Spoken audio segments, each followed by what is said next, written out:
Bienvenidos a su programa Bitácora Mexicana, este espacio de plena libertad de expresión, de debate y de reflexión de la televisión pública. Su amigo Porfirio Muñoz Ledo. Hoy tenemos a discusión un tema que ha dado mucho que decir, no de ahora, desde hace varios años, que ha generado grandes expectativas y que casi siempre ha provocado al final grandes decepciones. Me refiero al tema de la reforma del Estado. Hoy no vamos tal vez a definirlo teóricamente, pero sí quisiera que para beneficio del público, que entiende de qué se trata, pero no siempre conoce con precisión la temática. A mí la gente de repente me detenía, sobre todo antes en la calle, y me decía, oiga, licenciado, ¿cómo va la reforma del Estado? De coche a coche. Y yo decía, bueno, ¿a qué se refieren? Hay una intuición popular de que el Estado mexicano necesita una profunda reforma, aunque no siempre todos los temas sean asequibles. Algunos han ganado mucha popularidad. Y yo quisiera presentar, en primer término, al doctor César Cancino, que es director del Centro de Estudios de Política Comparada y de la revista Metapolítica. Él es doctor en Ciencia Política en la Universidad de Florencia y es investigador y catedrático del Instituto Tecnológico de Estudios Superiores de Occidente y de la Benemérita Universidad Autónoma de Puebla. César ha escrito hace tiempo, estos libros no son para presentarlos, sino que en la reorganización de la biblioteca de su servidor tenía yo perdidos dos, uno, por cierto, tuve el honor de prologar. César ha trabajado muy cerca del tema de la reforma del Estado en el nivel teórico y también en el nivel analítico. Él fue muy distinguido dirigente de la Comisión de Estudios de la Reforma del Estado en el 2000. César, tú has escrito en este y en otros libros que una transición democrática, un cambio de un régimen autoritario a un régimen democrático, exige un nuevo andamiaje constitucional. Por distintas razones, has argumentado razones jurídicas, razones históricas, razones morales, razones prácticas. Yo te preguntaría, ¿qué esperabas tú y qué esperaban los conocedores del tema que ocurriera en este episodio de la reforma del Estado que está por terminar? Claro que sí, Porfirio. Gracias por la invitación. En efecto, la reforma del Estado es un concepto que se ha empleado en muchísimas ocasiones en la historia reciente de este país, pero el significado que adquirió en los últimos años, pues sí es un significado relativamente nuevo, vinculado directamente con la construcción de un nuevo régimen político. Esa es la idea de la reforma del Estado. En otros años, en otros sexenios del pasado, por reforma del Estado se entendía una nueva relación entre el Estado y la economía, en la época de Salinas, por ejemplo, la privatización, todo eso. La racionalidad administrativa en otra época, etc. Y el ingreso a la globalidad. El ingreso a la globalización. Pero en este caso, básicamente, cuando hablamos de reforma del Estado, nos referimos a la construcción, al rediseño normativo institucional de un nuevo régimen. Digamos, en la premisa de que el régimen pasado, o podríamos llamar el viejo régimen, el régimen que dio lugar a algo distinto, gracias al surgimiento de nuevos partidos, una nueva competencia, una pluralidad distinta, participación, nuevas leyes electorales sobre todo. Gracias a eso, entonces, se dio lugar a un nuevo equilibrio político que a su vez propició la necesidad de transformar esas leyes heredadas del pasado. Dicho de otra manera, no era posible o no es posible aspirar a consolidar la democracia, incluso la electoral, Porfirio, con las reglas, las instituciones, los patrones de comportamiento heredados del pasado. Porque era una corriente que dice que como ya hay cierta democracia electoral, lo que fue muy dudoso en 2006, ya estamos instalados en la democracia. Y lo cual no es cierto. Es un espejismo, ¿no? Entonces, de ahí la necesidad imperiosa de avanzar a acuerdos entre los actores políticos, incluidos obviamente los tres poderes, y estos se deben que traducir en reformas, sobre todo constitucionales, de ahí que el papel que desempeña el Congreso es fundamental, para hacer tabla rasa con esas leyes del pasado. Y Porfirio, una última cuestión. no ha existido ninguna transición a la democracia, es decir, el paso de un régimen no democrático a uno democrático, que no haya pasado por una reforma más o menos integral a su ordenamiento constitucional. Yo suelo decir, porque a mí me tocó por un azar del destino, creo que tú a ese curso entraste alguna vez, Ricardo, impartir el primer curso de doctorado en México en la Facultad de Ciencias Políticas de la UNAM, se me ocurrió poner transiciones democráticas, por ahí el año 89, yo creo, 87, 88, por ahí. Y no había muchas, había como 15 o 17. Ahora yo tengo contadas como 35. Mi afirmación es que no conozco una transición democrática de la que no haya surgido una nueva constitucionalidad. Y César dice con mucha precisión una revisión integral o esencial o amplísima del marco constitucional. Alberto, el diputado Aguilar Iñárritu, el exdiputado, es licenciado en Economía de la UNAM y ha estudiado Derecho y Ciencia Política en la misma universidad.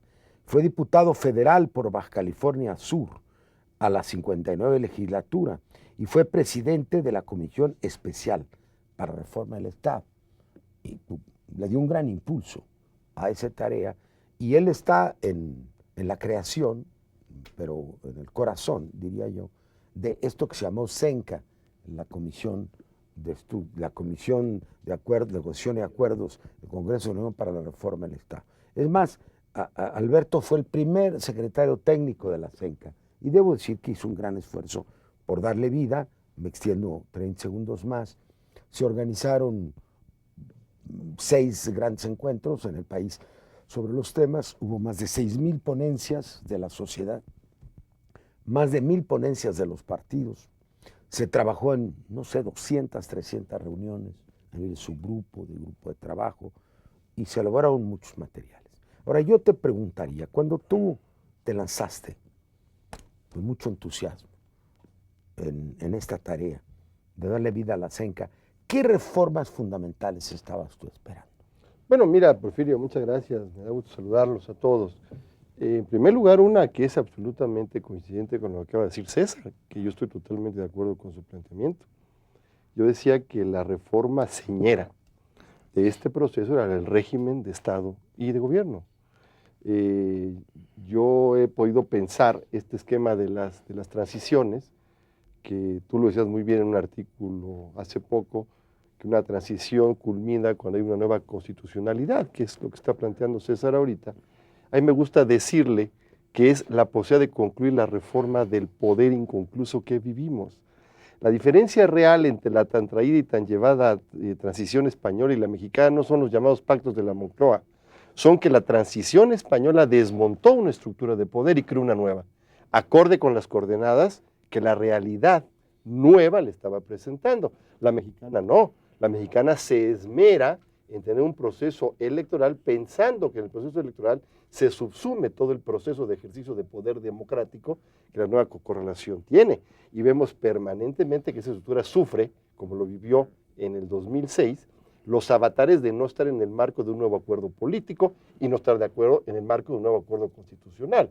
En consecuencia, la posibilidad de avanzar en este país para superar lo que yo llamo el desacuerdo en lo fundamental, que es lo que vive México, el desacuerdo en lo fundamental, es trabajar desde el ámbito constitucional en un nuevo régimen político, más allá del debate, que siempre me pareció un poco absurdo, entre presidencialistas, parlamentaristas, semipresidencialistas y todo este esquema. El planteamiento básico es cómo hacemos para tener un régimen que garantice 3 cosas. 1, mayorías estables, mayorías políticas estables que permitan darle certeza a la decisión y continuidad. 2. Es decir, que el gobierno tenga mayoría en el Congreso. Porque si no tiene mayoría, pues está tratando de conchavarse a otro partido, imitando malamente el sistema norteamericano, que es un sistema de cabildeo, cuando nosotros tenemos un sistema de partido a la europea, ideológico. Además, la Constitución mexicana prescribe, la Constitución, lo que son los grupos parlamentarios. Dice que todos los afiliados al mismo partido los hincha en un grupo parlamentario. Claro. Entonces, si no tenemos un gobierno de mayoría, entonces está dando bandazos, como los dio Fox, como lo está dando Calderón. tú hiciste un proyecto al final Sí. que mandaste, y bueno, lo estuviste Sí, se cabildeando. presentó oficialmente el 29 de noviembre como el trabajo de mi calidad de consejero, donde yo proponía el fortalecimiento del régimen presidencial mediante prácticas parlamentarias, que es, tomando el libro de nuestro amigo Diego Valadez, extraje alrededor de 30 países donde esto es una realidad, países con régimen presidencial. Hoy lo que estamos viviendo en el debate de la reforma energética es una muestra de esto. Es decir, cualquier cosa que querramos decidir los mexicanos, si no comenzamos por crear mayorías estables, no se va a poder dar. El segundo punto tiene que ver con una mayor colaboración entre poderes que no riñe con su separación. Y el tercero, y fundamental, Porfirio, que la política verdaderamente le sirva a la gente. No que se sirva de la política un conjunto de intereses. En la medida en que tú tienes unas mayorías perfectamente representativas en la realidad de las causas y los votos, tú vas a poder intervenir en políticas públicas de manera real. Y las políticas públicas van a regresarle a la ciudadanía aquello en lo cual tú te comprometiste. Este debate de políticas públicas prácticamente en México no se da. No se da. Bueno, yo quiero aclarar para nuestro público que aunque ha oído hablar del tema, hay el sistema presidencial que México vive, gran parte de América Latina, y el sistema parlamentario, semiparlamentario, semipresidencial, que vive casi todos los países del mundo. La diferencia es que en el sistema presidencial hay un jefe de Estado y en el sistema parlamentario un jefe de Estado y un jefe de gobierno. El jefe de Estado es electo por la mayoría popular y el jefe de gobierno es una propuesta al Congreso. Entonces el Congreso le da la investidura y mientras tiene mayoría es gobierno. Tiene varias modalidades. Alberto fue partidario de la de jefe de gabinete, yo fui partidario de la fórmula semipresidencial. Se me olvidó decirlo, pero siempre hay que subrayar que este programa es plural. Alberto Aguilar Iñárritu es un distinguido miembro del Partido Revolucionario Institucional desde hace muchos años. Porque voy a presentar ahora a un gran amigo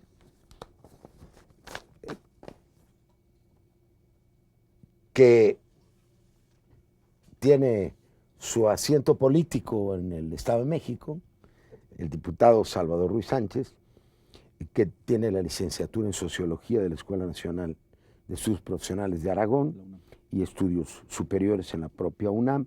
Él ha sido miembro de casi todos los partidos de izquierda en México, del Partido Comunista, del Partido Mexicano Socialista, del Partido Socialista Unificado de México y fundador del PRD. Actualmente es diputado federal por el Distrito 11, con cabecera en Ecatepec. Él estuvo peleando muy arduamente, aunque tiene muy buenas maneras, sabe ser muy arduo también, por los temas de la democracia participativa, que es otro capítulo. Forma de gobierno, fundamentalmente la creación del Consejo Económico y Social, con actores de la producción y de la sociedad, que ya discutimos en otro programa, la llamada democracia directa, que ahora se pone de moda con el petróleo, referéndum, plebiscito, iniciativa popular. ¿Qué fue de todo esto? ¿Cuál fue tu experiencia en esta negociación, Salvador? Bueno, gracias, Porfirio. Yo entiendo de que no hay reforma del Estado. Este año que nos dimos, y nos dimos de plazo hasta el 13 de abril del 2008, no hay reforma del Estado, no se alteran, no se modifican las formas de estructuras de correlación de fuerzas políticas. Lo más avanzado que podemos hablar es de dos reformas importantes, la reforma judicial y la reforma electoral. Y una más que yo espero que vaya procesándose en las comisiones y que pase. La de derechos humanos. No creo que esta nos dé para tanto. Déjame decirte que en derechos sociales presentamos la cantidad de 53 propuestas. Solamente se aprueban 4 de nosotros. Es decir, fue una pérdida de tiempo tremenda, porque de alguna forma permitieron que los grupos discutieran, que los grupos se reunieran, se le hizo extensiva la invitación. Hubo un engaño. A los grupos sociales. Porque hubo un filtro. Hubo un veto. Estuvimos trabajando, diputados, asesores, senadores, estuvimos sacando productos y luego no se sabe, yo ya tengo la relación completa de los que fueron depositados en la CENCA, pero hay unos que son de primera y otros de segunda, y se dice que unos tuvieron consenso y otros no. se trataba del máximo consenso posible. Entonces, para ti no se escamotearon los temas, no los filtraron. Yo digo que quien ganó fue el régimen presidencial, porque no se modifica. Háganse 1000 cambios, háganse muchas cosas para que todo siga igual. Un ejemplo, y decía yo de una reforma que es el fortalecimiento del poder legislativo.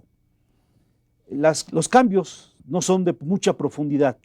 Ampliar los periodos de sesiones, informe del presidente del Congreso, acotar el fuero y la inmunidad procesal, facultar a ambas cámaras para elaborar su propio reglamento, revisar íntegramente el proceso y los procedimientos legislativos, eliminar el veto de bolsillo, El veto de bolsillo es que el presidente puede vetar una ley, puede no promulgarla, pero luego la veta a la gitana, es decir, no la veta, pero la guarda en el cajón, se llama veto de bolsillo. Entonces hay que evitar que el presidente se haga pato con la expedición de una ley. Modificar el régimen de incompatibilidades, crear la iniciativa preferente del Ejecutivo y las legislaturas estatales, reconocer constitucionalmente a los grupos parlamentarios en el Senado y revisar las facultades para citar o comparecer ante las cámaras a funcionarios públicos. No hay modificación Eso no es un del cambio de régimen de Fíjense, gobierno. y había en ese tema cosas tan importantes, por ejemplo, como la suplencia del presidente de la República, que se puede ver un presidente interino nombrado por la Comisión Permanente 4 años en este país. Estaba la fórmula, no le entraron, una cosa fundamental. Se sigue fortaleciendo el sistema presidencial. Algo que era importante era la creación de un Consejo de Estado Económico y Social. Hicimos un trabajo importantísimo. ¿Pasó siempre o lo vetaron? Pasó vetado. Se vetó la propuesta de ley que ya se había planteado.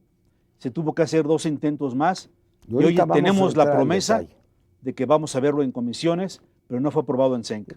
Pero es como Está si paralelo. no hubiera habido comisión de reforma del Estado. Pues cualquier diputado o senador puede presentarlo. Tú lo podías hacer mañana. En realidad no hemos avanzado. Ahora somos 4 y vamos a ocupar un poquito más del primer bloque. Ricardo Álvarez es un distinguido profesional mexicano de la ciencia política. Él es licenciado en Ciencias Políticas de la UNAM, maestro de la London School of Economics, Escuela de Economía de Londres, y diplomado en Derecho Electoral de Jurídicas de la UNAM. Él es el secretario parlamentario del PRD en la Cámara de Diputados. ¿Cuál sería tu balance, en pocas palabras, que podrías además retomar en el bloque que sigue? Muchísimas gracias por la invitación, Porfirio. Gusto saludar a todos. Yo creo que aquí el problema es la gran expectativa que hubo. En el 2000 hubo una gran expectativa, nos decepcionó Fox. En el 2006 hay un problema de legitimidad de la elección de Calderón. ¿Nos decepcionó? Vamos a una importante ley de reforma. Hay una gran expectativa de darle la vuelta a este capítulo de presidencialismo en México. Pero yo sí lo quiero decir, que los 3 partidos principales claudicaron al intento de mover el régimen, porque no insistieron con fuerza ni con suficiencia. Ninguno creía. Nuestros 3 candidatos presidenciales se mostraron eminentemente presidencialistas e impusieron sus reales en toda la negociación. Entonces, de entrada, se va tuvieron miedo sin que pusieran sus reales. claudicando a una nueva visión de Estado, que dice Alberto, bueno, no nos casemos con los términos, pero un nuevo Estado no es un Estado presidencial. En un Estado en donde la sociedad no hay mayoría, tenemos que ir a formulaciones parlamentarias. Sin embargo, yo creo que aquí no nos debe faltar la memoria. En los últimos 12 años del Congreso, las modificaciones constitucionales fueron absolutamente menores respecto a lo que está viendo hoy. En el 96, la reforma electoral se cacarequeó mucho, fue un gran avance. Hoy tenemos una reforma electoral superior, con más de 70 tesis del PRD aprobadas. Tenemos una reforma judicial sustantiva. Tenemos otros términos que están pendientes, esto no ha terminado. Tenemos el empoderamiento del poder también legislativo. tenemos la ley Gestapo. Así es. Entonces, hay claroscuros, pero sí hay que, en lo global, decir, nos quedamos cortos, porque no hubo la voluntad política de cambiar. Pero eso no fue una circunstancia, eso se construyó dentro de los 3 partidos principales, la voluntad de no ir a un nuevo régimen. Y de lo que queda, sí es destacable que le damos la vuelta a grandes problemas de la Pero el electoral. gobierno quería pasar la ley de seguridad pública, la pasó. El gobierno estaba interesado en la parte de la reforma electoral que prohibía la publicidad de radio y televisión Claro. para equilibrar Bueno, con pues, Televisa. Quitamos Entonces, el dinero yo de la digo, política. ¿qué ha pasado que no ha sido vetado por el PAN? Que eso ahorita vamos en el segundo bloque. Porque para estas reformas que son constitucionales, necesita una mayoría de 2/3. Así es. Entonces, cuando yo hablaba con los dirigentes del PAN, todos, me decían, sí, pero nada, que vaya a quitarle, como tú dices, poder al presidente, Claro. nada. Es decir, el gatopardismo, que nada cambie. Entonces yo le digo, bueno, ustedes tienen en la mano un inocuómetro, Claro. va a pasar todo lo inocuo. ¿Mm? ¿Sí? Porque- Y los otros dos partidos, al ver que ustedes están en el inocuómetro, van a sacar su transómetro. Porque Sí, la su discusión, transómetro, para ver qué le sacan a cambio de lo que ustedes acepten.